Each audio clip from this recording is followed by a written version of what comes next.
Hallo, ik heb de bouwwijze van de hydraulische pomp, de remknop, heb ik veranderd, gewijzigd. En hij zou normaal gesproken moeten lopen. En als je kijkt naar de stopper, dan gaat het echt flink verkeerd. Zie je, dan gaat echt op en neer. Open, dicht, open, dicht, open, dicht. Mijn huidige setup is dus het volgende.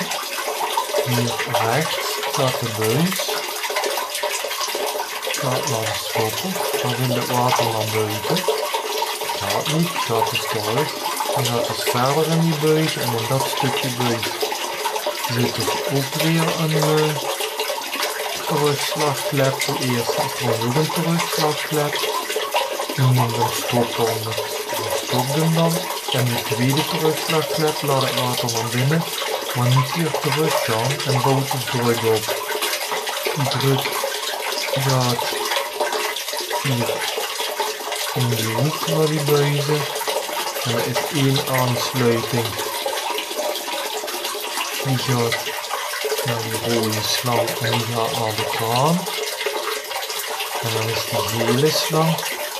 En dat is de drukbuis en die gaat uiteindelijk, als je die volgt, hier buiten op een bepaalde hoogte naar de drukbuis.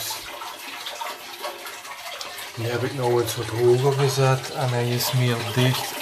Ik kan nu dus op het moment echt niet meer leggen. En die kraan die gaat dus ook omhoog. En die is dus daar, maar er komt nog geen water uit, dus hij moet nog druk op. Maar hij zou in principe moeten lopen.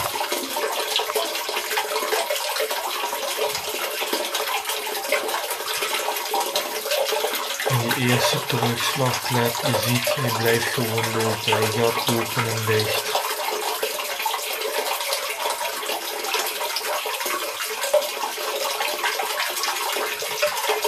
Deze was het probleem, hij heeft een bepaalde druk nodig, tegendruk, om open en dicht te gaan.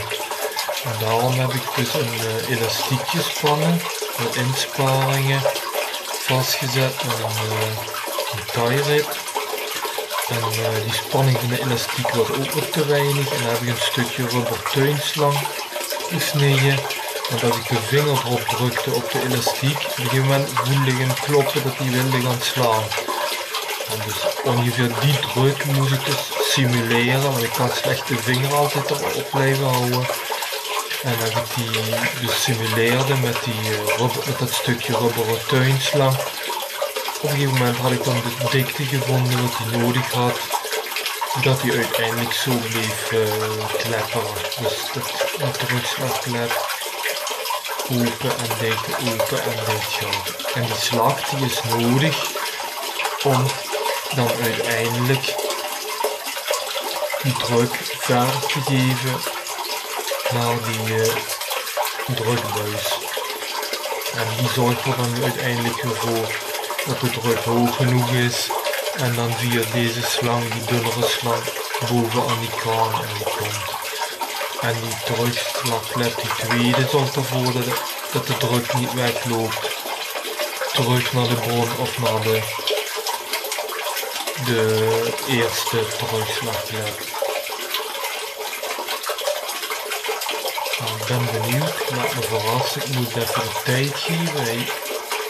De eerste terugslagklep blijft mooi lekker lopen.